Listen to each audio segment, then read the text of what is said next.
Here we go.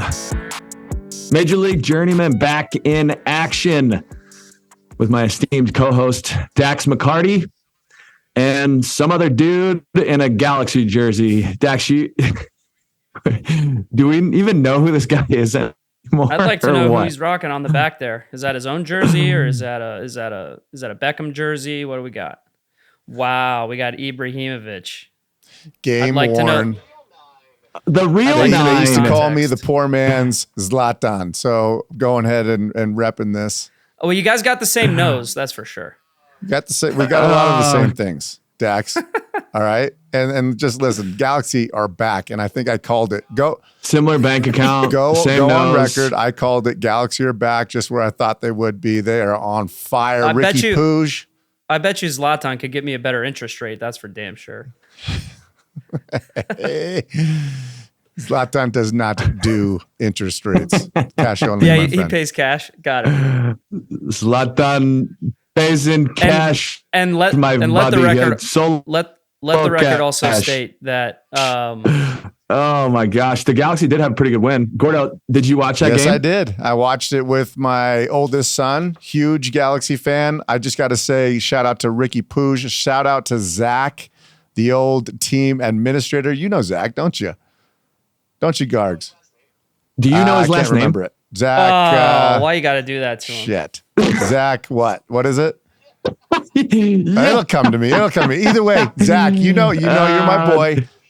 Dude, it's Merchetti. Don't come at me asking me silly questions if you don't even know the guy. Merchetti went out and found my son. My son was at the game, got a Ricky Pooge jersey, found him in the stands and gave it to him in front of all of his buddies. And he was just beyond, which was super cool. That's a pretty all-star move. I would have to say. I did text him and say, if you don't do it, I'll find you and kill you. Yeah, definitely. That's really let the record good state stuff. that I also called Gordo the Galaxy would turn it around. Okay, I said their midfield would turn it around. You sure did.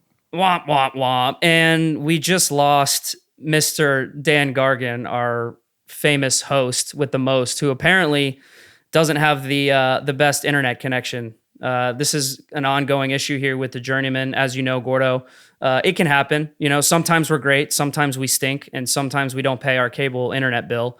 And so we get kicked off the pod. But Gargs was really good for that intro. I got to say, that was a really, really good 15 seconds from him. Quickly, Gordo, I wanted to bring it back to the Beckerman pod because in all of our banter with KB, something got lost here. Did you know that Kyle is the player that has committed the most fouls in MLS history? I mean, I didn't know that was actually a thing. But if you ask me if I'm surprised, no, I would say that's spot on. I mean, how many is he ahead by? 100? Should be more than that. I think at this point, I did a little research for the Beckerman pod, which I know you probably did zero research. You're just like you're a full vibes guy. You don't do any research. So I stumbled upon this article by Matt Montgomery. It's on SB Nation, February 13th, 2014. The title of this article is Kyle Beckerman has committed the most fouls in MLS history. But what's the real story?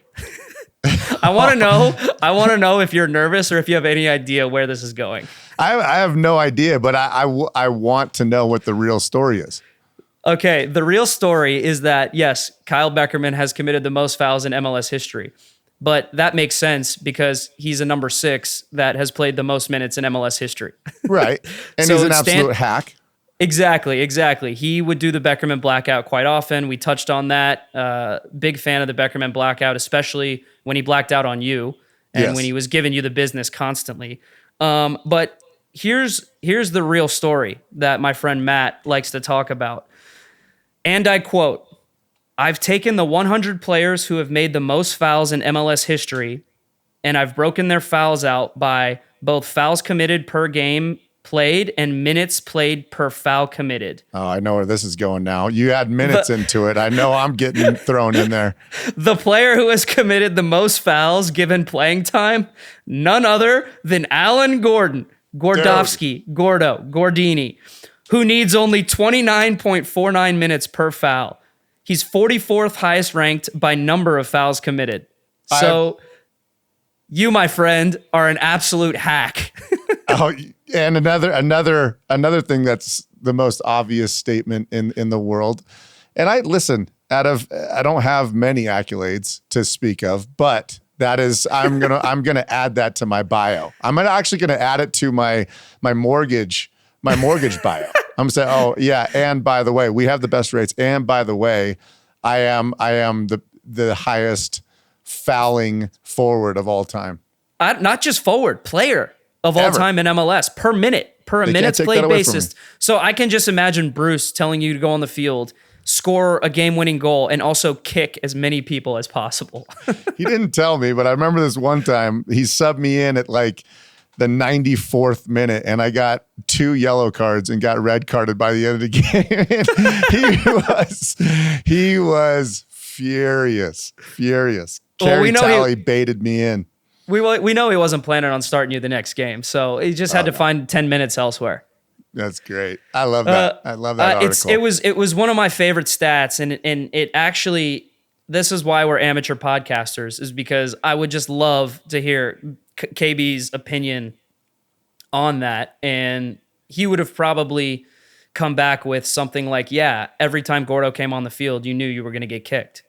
And so, because you said that about him. So right. It's amateur hour on my part. We'll get better. Look, that's what we do. We keep improving. We're journeymen. Let's get in.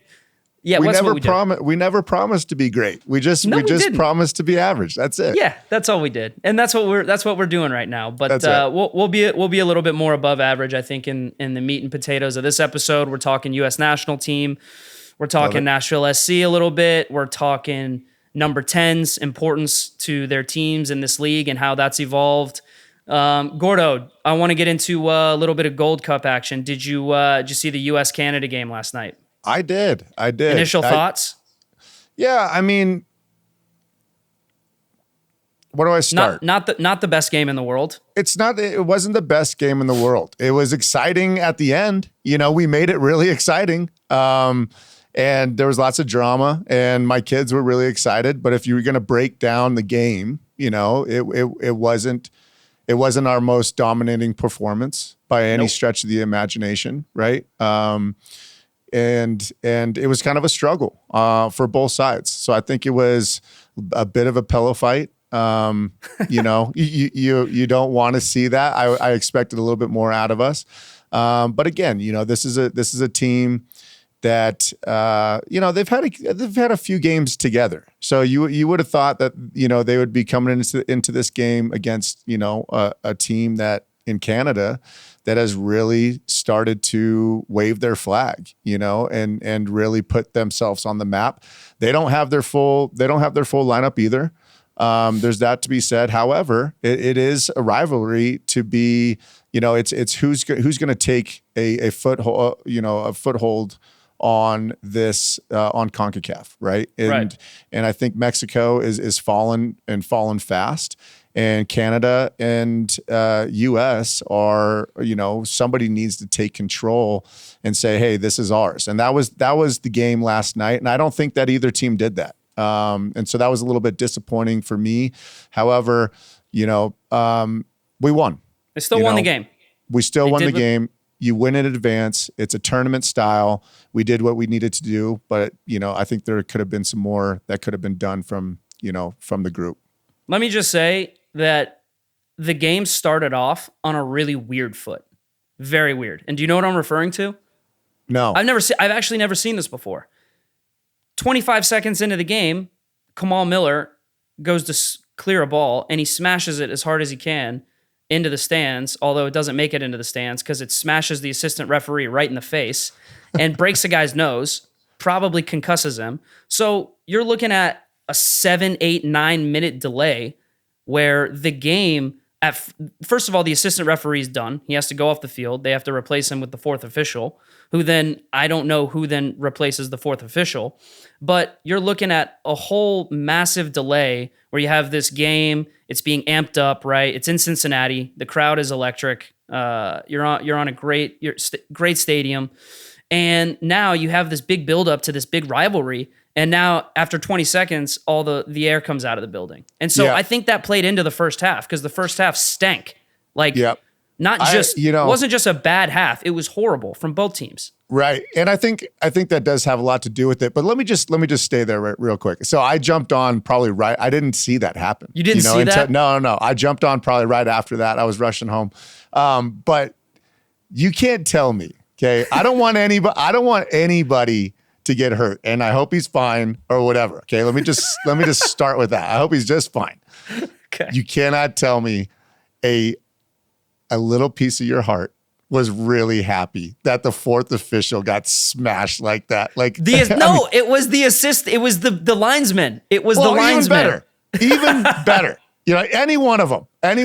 Yeah. You gotta just snicker a little bit because at first I thought it was like, oh, like, okay, like that sucks, kind of funny, a little unfortunate. And then like he's down on his hands and knees and he like you see like on his shirt, you see a little bit of blood and you're like, oh, I hope this guy's all right now. You know what I mean? Right. And then there's about 6 people surrounding this guy, probably all doctors, and they're taking his shirt off because they have to get the electronics equipment, his like microphone and the way that he's going to be able to communicate with the head ref off of him. And then you're thinking, this guy really can't continue. And so, you know, I felt bad for the guy, but it was not a great way to start the game. And that's what you saw that in the first half. Like the first half, there was just, like you said, it was a little bit like a pillow fight, feeling each other out. And then finally, towards the end of the first half, you know, there's the VAR review, which Miles Robinson gets very lucky, and it's almost a harbinger of things to come later on in the game,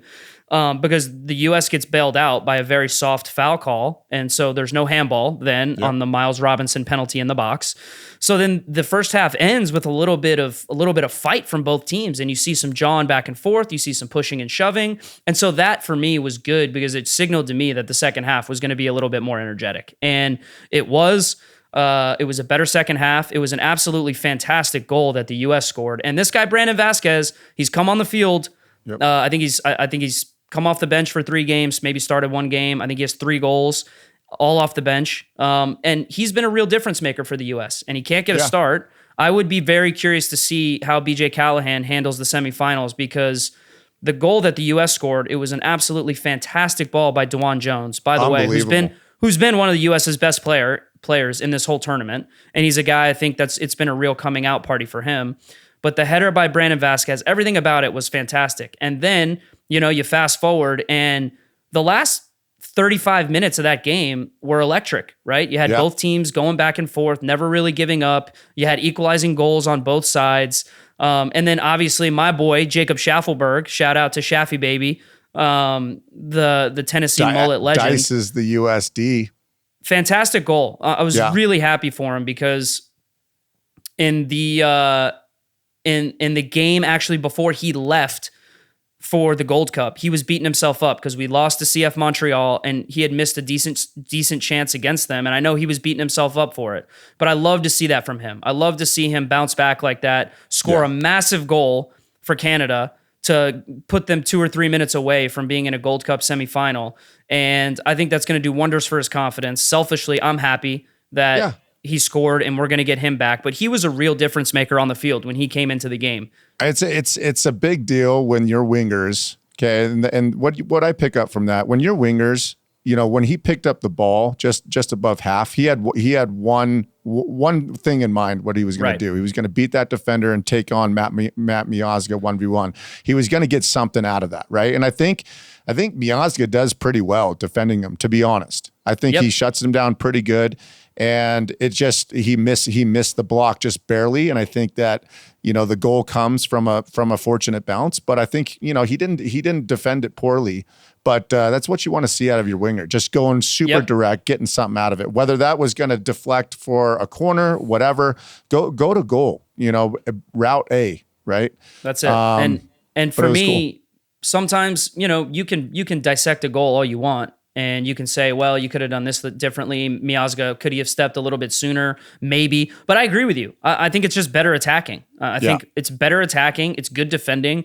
And there's a little bit of a deflection. So Matt Turner has no chance on the goal. And then what really stands out to me about this game was more so like this felt like a throwback to more of the mid 2000s US men's national teams, right? Like it wasn't pretty soccer. Like there wasn't a lot of cohesion and fluidity in the attack, but you saw this almost never say die resiliency that we've kind of associated with US soccer for the last, 30, 40 years. And I know that as a country, we're trying to get away from that, right? We want to have more dominance. We want to be more proactive. We're developing better players than we've ever developed in our history before. But it's nice to see a little bit of adversity with this team who hasn't had much, since the World Cup, right? They won the Nations League with a different group. They pretty much coasted, other than a decent, not a great performance against Jamaica, but they pretty much coasted through the group stage. And now to see a little bit of adversity, to see them being 3-4 minutes away from elimination in a Gold Cup, which I don't think the U.S.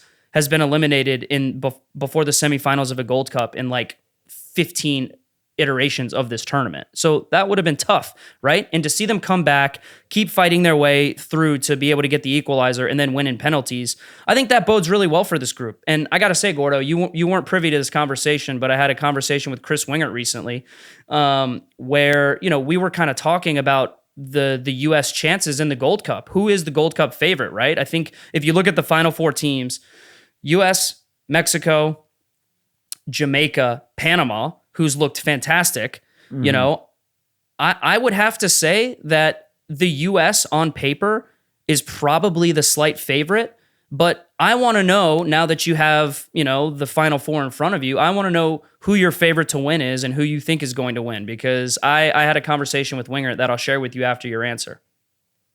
Well, I mean, just looking at the group stage and the results, I think Jamaica looks really, really strong. I think they smoke Trinidad and Tobago. They tie us, which is a good result from them. And they kind of cruise through 5-0 to Nevis, which doesn't really matter, but they're putting up goals. They're not giving up a ton. And I think they look really, really dangerous. For me, I think they will beat Mexico.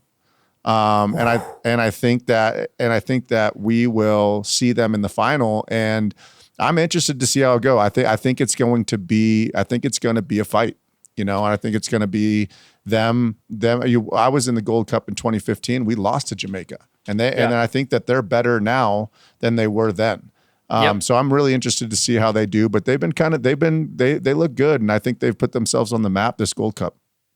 Other than Matt Turner, Jamaica has the best goalkeeper remaining in the tournament, and Andre Blake. And you'd have to say, they have the 3 or 4 of the most dangerous attacking players left in the Gold Cup in the tournament. And they do, because they're one of the only teams that I think has brought their A team, Exactly. Right. Exactly. And so when you have a stable of Premier League attackers available to you like they do, you should be the favorite. And I agree with you. I think Jamaica has a very good chance to win it. What I was talking to Wingert about is that I think the U.S. on paper, overall, as a team, is very talented. And I think they have more than enough to win the tournament. But I had questions if they were going to get through Canada or not. And the reason why I had those question marks is because it's hard to beat a team consistently, numerous times in a row, right? And the Nations League final, right? The U.S. did well. They played great.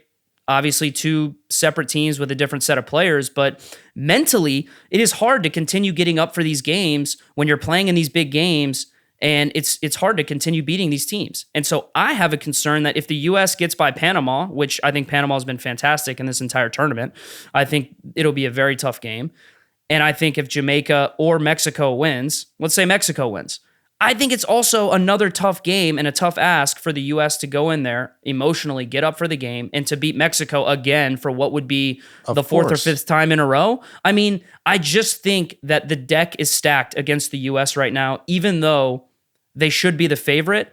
I think it's going to be very difficult for them to win this Gold Cup. I want them to win this Gold Cup. I disagree with you. I think I see what you're saying. I see what you're saying. And dude, it's you know valid. how difficult it is. Do you remember in the old days of MLS when you had to play the home and away series and you played a team four times in the regular season? It is hard to beat a team consistently.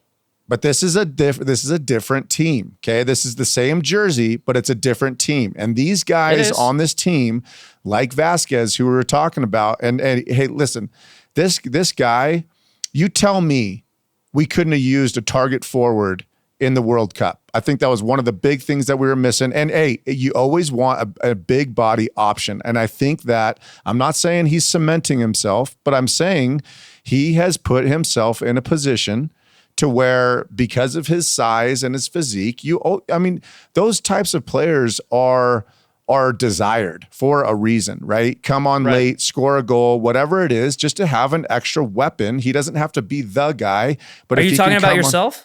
A little bit. Yeah, I always talk about myself. I know you like to fit you yourself in there somewhere. Yeah, I mean, Jurgen used to bring me in and nobody knew why, but I thought he was smart because, I could pull a rabbit out of a hat late, and if you need it, you want to have that kind of weapon. Anyway, going back, this is a different team, and these guys are fighting for a chance, and we've talked about it on plenty of podcasts. This is their opportunity. You had an opportunity the same. So did Beckerman. Yep. Of getting this chance, and these guys are going to give everything. And that's without being said.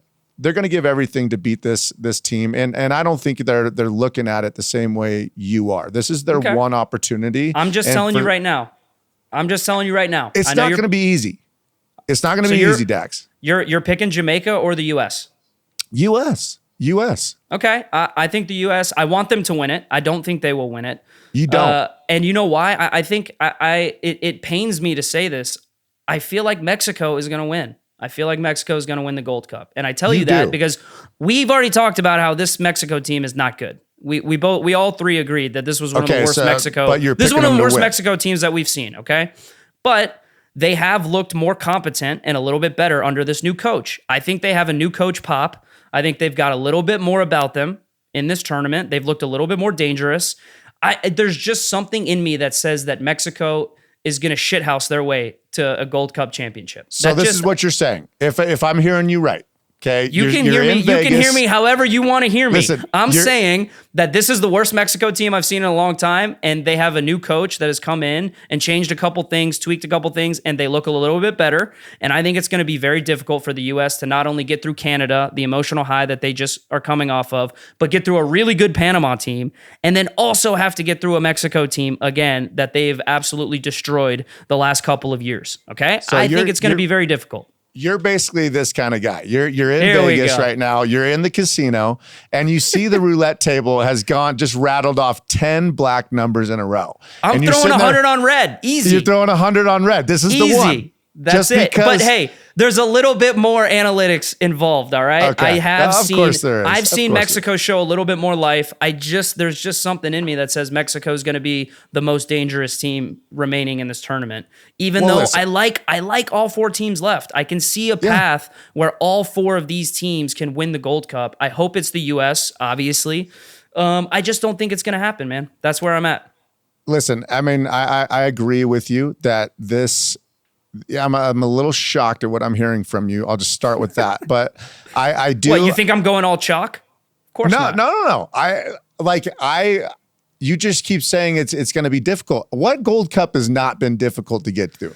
They're all difficult to get through. We're going to have to do it. Any one of these teams. I'll be honest, I haven't seen Panama play this Gold Cup. I'll trust you, but I've seen the other. Dude, they have been very good. They've been good. I think I saw a little bit of one of their games. However, I think the other three teams. I think Jamaica has a legit shot of winning. I'm not on the Mexico train right now. I'm just not. They haven't impressed me. Even their results haven't impressed me. They lost to Qatar.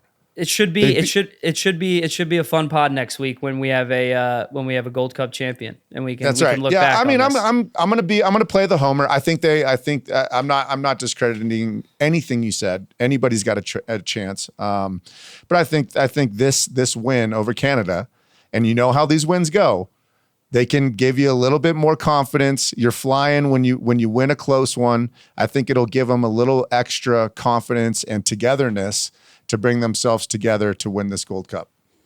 All right. Well, you heard it here first. You heard it here first. That's right. Four teams left. Gordo, your Nashville SC coming off a tough result. We played the Chicago Fire at Soldier Field. At Soldier Field. It was great to be back in Chicago. Obviously, me and you, we both have tremendous history there, as well as our third podcaster who still uses dial-up, so he couldn't join us. I'm curious, not to cut you off. I'm curious. When we played there, we were playing out in Bridgeview, at the old Toyota Stadium, wasn't it? That's right. And they've since moved. So you guys played in New Soldier Field. What was the crowd like? What was the vibes like? Dude, honestly, let's take the result out of it for a second, because it hurts. Not a great result for Nashville SC. Obviously, 1-0 loss. Everything else was really cool, man. It was good to be back there. The crowd was great. I want to say there were 20 to 22,000 people there. All filled the lower bowl. Did it seem empty? Look, you're in a huge stadium, right? I think it's a 70, 80,000 seat stadium. So clearly there's a little bit of a gap there in terms of being in a massive stadium with 20,000 people. But full credit has to go to the people that did show up, because the energy was really good. The energy was fantastic. It reminded me a lot of the Chicago Fire crowds back before you got there in 2017, when the team was doing really well and the team was firing on all cylinders and we were winning games and we were really fun to watch. It reminded me of that. And, I have to say, I do believe that the Chicago market is still a sleeping giant, and I don't understand why it's been such a struggle for the Fire these last couple of years to put together a winning team. I think they have everything they need. I think they have an owner who cares. I think they have, they've upgraded the facilities out there in Bridgeview, right? They still train out there at Toyota Stadium. But for me, this is a team that I think if they can get a few signings right, I think if they can shift a few things, that they are going to be a force to be reckoned with in MLS for a long time, because of my belief in owner Joe Mansueto. I'm curious what you make of their move to Soldier Field. I mean, do you think that that's going to benefit them at all? Do you like watching games there? What do you make of it? Have you seen them play there? I never played there. So when I first got into the league, 2004, I think they may have still been there. Maybe 2005-ish, Toyota Park was built, right? Yep. So I never actually played there. I've watched a few games there, All-Star game and stuff like that. I was the one curious, because here's what I do know. I think Bridgeview was a complete miss. And Agreed. They went on a 15-plus year run of losing interest, from the Chicago fan base, just because it's too far away from the city. And you're right. And it's one of my favorite cities in the entire country. It's always been one of my favorite cities to travel to. I think there's, it's so diverse. They have a plethora of soccer fans there from every walk of life that there is, right? And so there's a ton to be captured there, and they haven't done it. I blame Bridgeview hugely, just the location. It's a great stadium. If they could take that stadium and put it somewhere downtown, inside the metro area, I think their whole history would be completely changed. I will say this, I am against big stadiums, like football stadiums, for soccer games. I really am. I mean, I know that Seattle they are the outlier, right? They've taken that football stadium, they fill it, and they have one of the best crowds.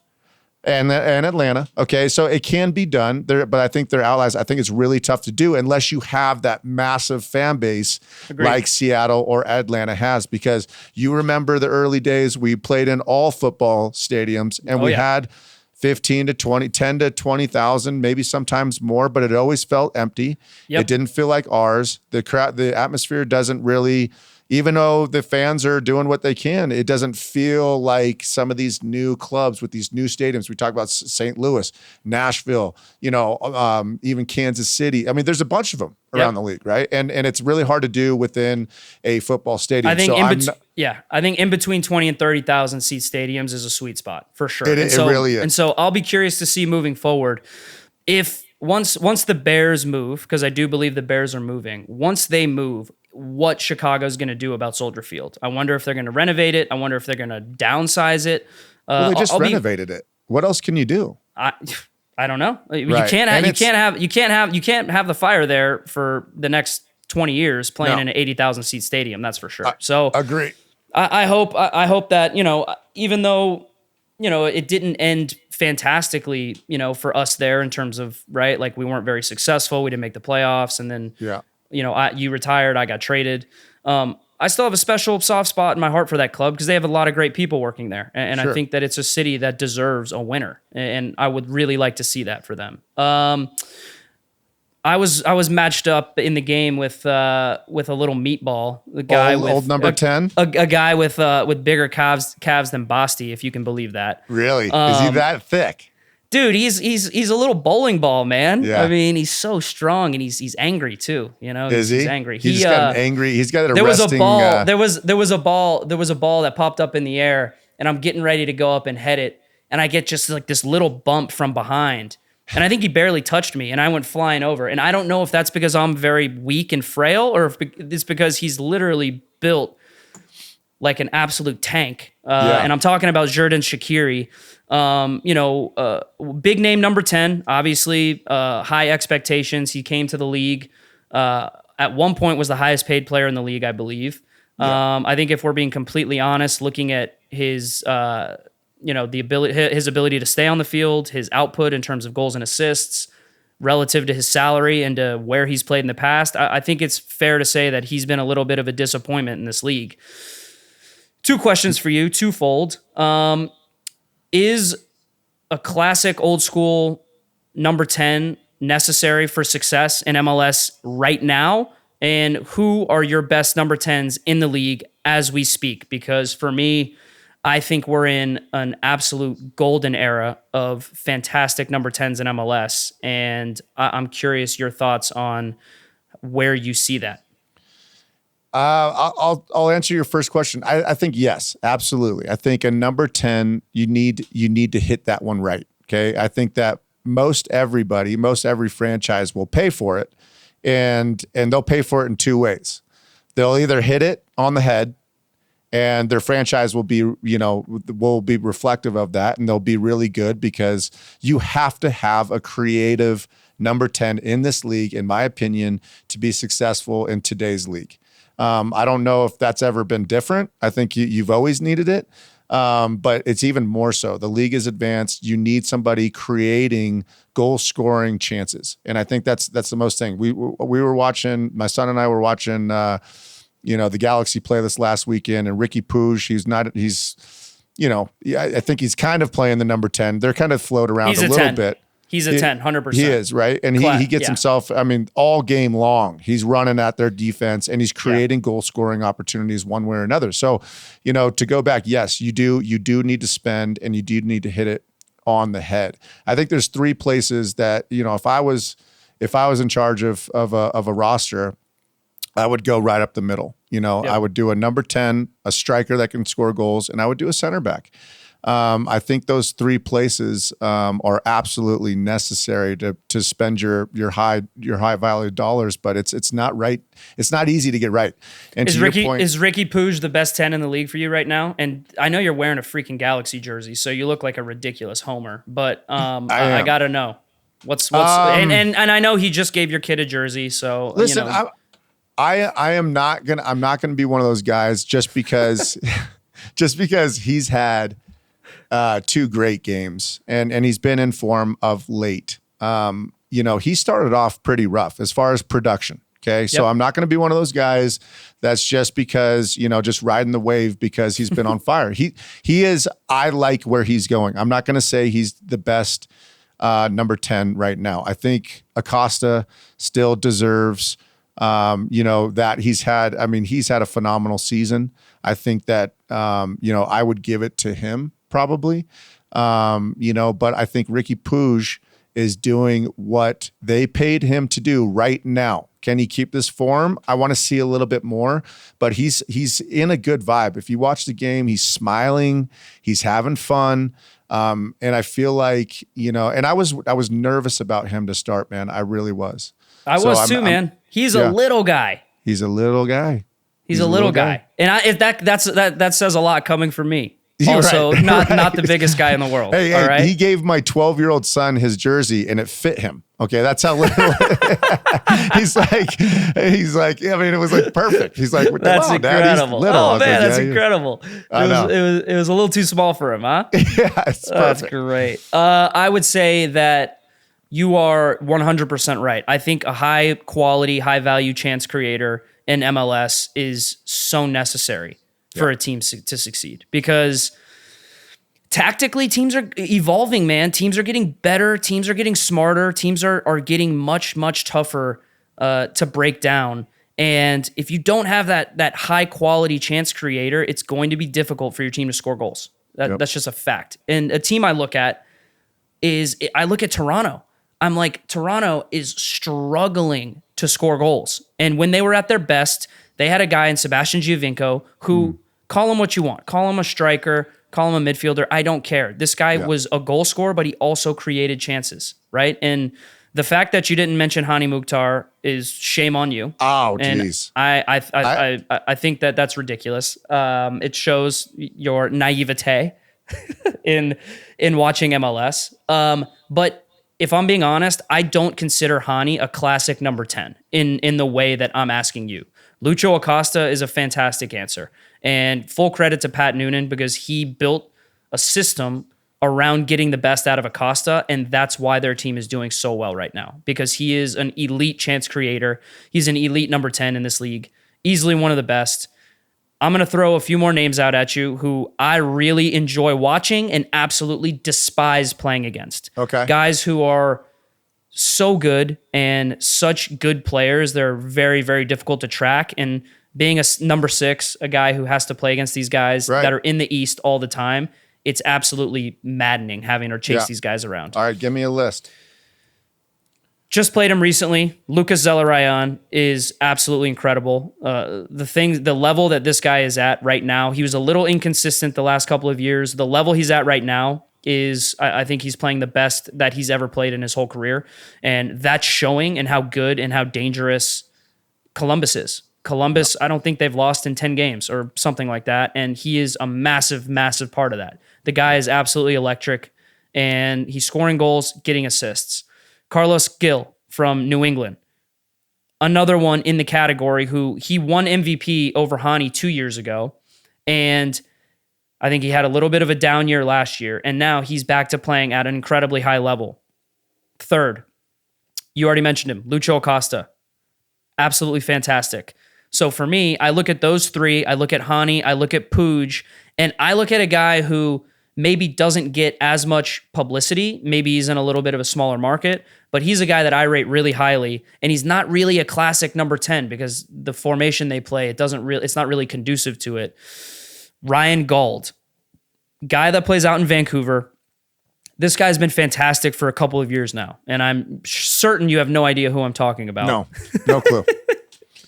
Dude, this guy's incredible. Left-footed player, totally different mold than these other guys. Really hard worker, European guy, absolutely fantastic. He plays as more of like he plays a little bit out wide, a little bit underneath. Obviously, they play a little bit of a unique formation, but this guy's absolutely tremendous, and he's the reason why I think Vancouver's having such a good season this year. He's a main chance creator for them. And I think that if you have a number 10 who is willing to put the work in, but also going to be dangerous on the attacking side of the ball, you always have a chance to win games. And that's where I think Vancouver's at.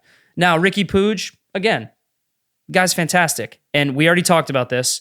If Ricky Puig is playing well, if Brugman's playing well, if Delgado's playing well for the Galaxy, they are going to make the playoffs. Yeah. There's no doubt about that in my mind. I think they're 6 or 7 games unbeaten now, right? A few wins against their biggest rivals. I think they beat San Jose. I think they beat LAFC, right? They just beat a really good Philly team. So look, you have to say Galaxy seem like they're on track.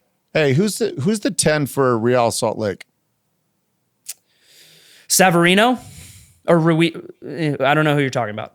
I don't know who. No, I'm saying who is. They've been They doing don't. really They don't well. really play with a 10. Savarino's like a tricky winger. Damir Kreilach is like a guy that plays every position. He plays striker. He plays 10. He plays 6. Pablo Ruiz is more of a number 6, but he's a really good player, chance creator for them. I don't think they have an out and out number 10. All right. Why do you want to know about Salt Lake? They're doing it for you. I just think I think they are on a good run. You know, I think they're on a good run right now. I know they're probably more of a Pablo Mastroeni 4-4-2. You know, 8 Sure. 8-man block. So to your point, I think it's borderline insanity that we haven't mentioned. Probably the most valuable player in terms of market value, in terms of resale value right now in MLS, the World Cup winner Thiago Almada. No, Messi's teammate Thiago Almada. These guys are, I think, in a category of their own, right? So I'm putting the top tier of 10s in MLS as Mukhtar, Carlos Gil, Zelarayan, Lucho Acosta, Thiago Almada, and Ryan Gauld is probably not quite at that level yet, but I'm a big fan of his. I just want that to be known on the record. Big fan of Ryan Gauld. I mean, besides your Vancouver boy, you know, those guys were on my list as well. Okay, well, you know, I named all of them first. Ricky Puig. Ricky Puig was the other one. Yeah. Yeah. All right, no, dude. that's good. Well, I mean, let's go historically. We're not going to do Mount Rushmore again, just to save the audience for our lack of creativity. But give me. We do a lot of Mount Rushmores here at Major League Journeyman, huh? We're a big Mount Rushmore podcast. But give me. I want to know your favorite all time. Give me one. Who's your favorite? My favorite all time 10 to watch was Blanco. Cuauhtemoc Blanco. You know why? Because this guy was electric at all times. Yeah. If he wasn't like doing crazy stuff on the field, like scoring crazy goals, free kicks, dribbling guys, doing I have a soft spot for when he would get the ball in between his legs and he would lift it up and jump in between defenders. What? You don't see that. You don't see that anymore. How did he do it? I think it was because his legs, they were kind of bow-legged and he would be able to like wiggle out of crazy situations. I loved watching that guy play. Absolutely fantastic. You? Yeah. Don't say Landon. Don't say Robbie. Don't say your boys. I'm not going to say Landon because Landon didn't play 10 all the time. He played wasn't everywhere 10. else. Okay, right? Don't say Robbie. I'm not letting you say Robbie either. I'm not going to say Robbie. He wasn't really a 10 either. He's a Look at you. Look at you. Now you're flustered. You don't know who to say because I took your boys away. I am going Giovinco. I really am. And I'll go back to him just because I thought he was phenomenal with both feet and the goals that he scored and he was so small. He's a little guy. He's just a little guy, guy. To do all those big things. Acosta, little guy. Hani, little guy. Like they're tough. The little guys are tough to play against. I would love to see low center of gravity. How much would it take for you with your bad back and your bad hip to go out on a field right now for just 10 minutes, and play as a number 6 and have to chase one of these guys around? You saying that just means I don't even know if we're friends. Do you even listen to what I'm saying? You don't even listen to me. I can't run to first base in men's 40 and over softball. You have no idea, dude, what I'm doing. I'm just waiting. Look, I thought you were getting surgery on your back or your hip like last month. My hip is coming in August. After that, I'll be a little bit robotic and I'll be able to get back on there. I can't even run. I'm in an office that is 12. I can't even run to the other side of the office. I mean, I'm in bad shape, buddy. I hope they get you a cane. Some sort of walker. I mean, even when I was playing, those little guys were tough for me with big legs, Yeah, of course. I remember. Yeah. So yeah. Anyway, even if it was 10 minutes, I know it was tough for you. All right, let's get out on this. Big plans for the weekend. I've got a pretty busy week coming up. I know you don't know the MLS schedule. We got Philly at home on Wednesday, and we have Cincinnati on the road Saturday 2 absolutely massive games for Nashville SC. That's big. And that's coming off a little bit of a tough skid. I mean, this is the summer months in MLS. Yeah, I mean, not you know a skid. what? Every team's going through a tough patch right now, man. So it's just roll your sleeves up and get it done, dude. That's what it's all about. And so I'm looking forward to the games. Obviously, huge game against Philly coming up. You have to beat them. I think they're like they've lost 11 or 12 games on the road in a row or something like that. I was watching the game versus Galaxy, like I said, and they were mentioning they haven't won a road game or gotten a result, something like that, in 11 or 12. So they're struggling. That means nothing to me because the respect I have for them and the team that they are, I know how good they are. I'm just saying. Hey, good team. Look, it's a good team. It's a big test for us. You guys have to get a goal early. Yeah. Because if you don't, they're going to make it really tough against you guys. Hey man, let's see how it plays out. You know, Jim Curtin, shout out to Jim, just signed a brand new deal. I think until 2026. Really happy for him. I think he's one of the best coaches not just in MLS but in North America. I think it was obvious. One of us. I think it was obvious Philly needed to get something done with him because he's been absolutely fantastic for a number of years. So I never count Jim out. I know that they'll be ready to play. And then not looking past that game, but Philly or Cincinnati. I mean, look, we're slowly building a nice little rivalry with them. You know, I see the chirping. I see the chirping online between the fan bases. I see the memes. It was a tough. We had a tough loss earlier in the year to them at home, and. You know, that one still leaves a little bit of a bitter taste in my mouth. And so we got a big week coming up, man. What about you? What you got going on? I know you've got some stuff going on other than interest rates and slang and mortgages. Oh, buddy. I got a lot of coaching to do. And let me just tell you something, Dax. I've had it, dude. I have had it. If anybody is listening to this and volunteers their time to coach their kids or anybody else's kids, I want you to listen to me and listen to me really, really carefully.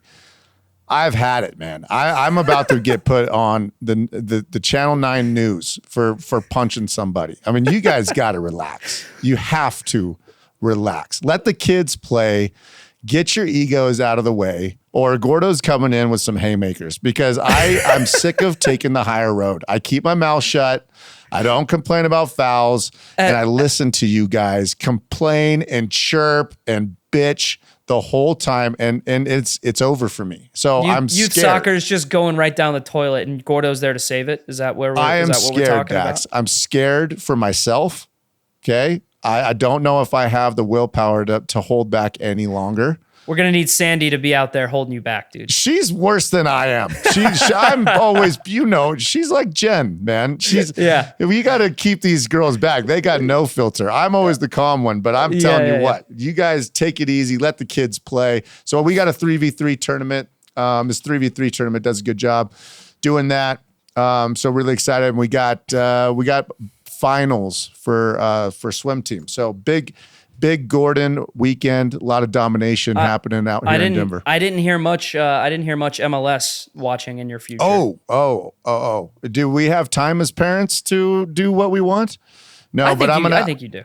I think the boys will let you. I'm gonna watch your game. I want to watch that Cincinnati game. What time's it at?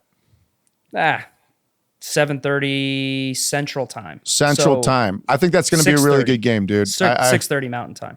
Okay. I hope you guys win. I can make that game. I think our tournament's done, probably around 4:00. So we'll tune in. My kids love watching you play. I love those kids. We are a big Nashville FC supporters. So, hey, good luck this week, buddy. It's good to wrap it up with you. Yeah, man. Let's thank all the fans for listening. I think this went really well without Dan. So, I have something to talk about offline here. I think he has a lot of work to do to get back in the hosting duties. I felt really comfortable in the host chair, really smooth, easy transitions, good, funny, good looking. Like what else do you want? He does. He's gonna have to figure something out. I think you're my favorite host we've ever had on this show. Okay, here we go. Yes, and you know what the best part is he's not even gonna hear any of this until it comes out. He's at the bottom of the power rankings right now. Yes. So I've moved up. Big week ahead for the journeyman. Gordo, thanks for joining, making me look good. To everyone listening, we appreciate the support. We'll catch you guys next week.